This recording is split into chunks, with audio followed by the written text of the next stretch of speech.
Hello everybody and welcome to my October blog from Strasbourg. Second one this month, because this month we have the pleasure of coming here twice because we don't come in August. We have our holiday, and as you know, the treaties say we have to come to Strasbourg 12 times a year. So here we are. Big topic for me this time is the European Maritime Fisheries Fund. Let me explain what that is. This is the part of the European fisheries policy, the Common Fisheries Policy renegotiation and recast that we haven't yet voted on. And this is the bit where Europe provides certain sums of money to support the fishing business.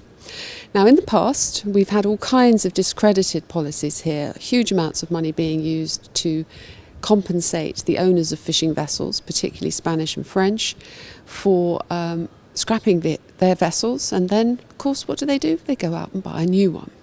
So that has been an appalling policy, and this is our opportunity to put a stop to all of that, which is what we'll be voting on today. So what we're voting for is no money for scrapping, no money for engine renewal. I'm not against having a new, more effective, as in more environmentally friendly engine, but we're not paying for it through public money. And we're also saying we should have all of that money should go towards helping fishermen to re-equip their boats with selective gear and all of the new equipment that they need in order to fulfil their obligations under the new Common Fisheries Policy, most particularly not overfishing so that we keep our fish stocks at maximum sustainable yield. And of course, very, very important for us in the UK, is ending the immoral discards ban. And fishermen need to be helped to do this. It can't happen overnight. So what we need to do is to allocate a large chunk of this funding towards helping that happen. And that's what I'll be voting for today. I'll also be voting for more money to be spent on fishing information, because a lot of the decisions which we make here in Europe on what stocks to fish, where, and the numbers, actually, you'd be very surprised at the paucity of real information we have. So we really need to improve that. And who better to collect that information than fishermen? We don't have to invent a new industry. There's people out there all the time in their boats, and that's what we're encouraging with this fund. So I'm keeping my fingers crossed for later on. I've worked very, very hard on this report. It's taken up my last week, not to mention the last 2 years. So I hope to be able to report to you later on Twitter a good result.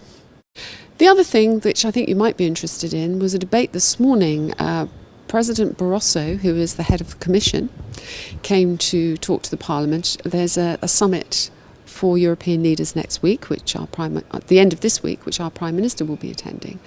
And the European Parliament always has a debate on the subjects. And one of the big subjects was this issue of illegal immigration into the EU.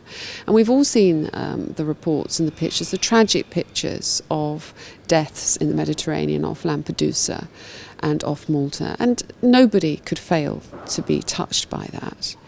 But there has been an explosion from the left in the European Parliament, effectively saying Europe is to blame for this because of our European immigration policy, and that we need to open our doors to all of these immigrants so that they don't have to come illegally.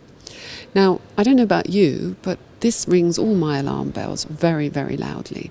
And Martin Callanan, our leader, was extremely vociferous in saying that this was not the answer. That nation states, the UK, needs to protect our own borders within Europe, and we simply will not have the European Union making decisions about how many immigrants we need to take. We know that the UK is the most popular destination in Europe for immigrants, and many of those coming in through Italy are heading straight for the Channel to cross to the UK. So we have to be extremely careful. And I don't say that in any way. I'm not trying to be right-wing or populist. It's a matter of common sense to me that in an island with 60 million people, we simply cannot say, let's open the borders and let all these people in. Because they are undoubtedly deserving cases amongst them. But we have to solve the problem in some other way, because Europe simply cannot take that sort of increase in population, and we simply cannot have an open borders policy. And if the European Union continue on this line, and let me stress, it's not currently policy, it is the left who are trying to push it, but we must stop it.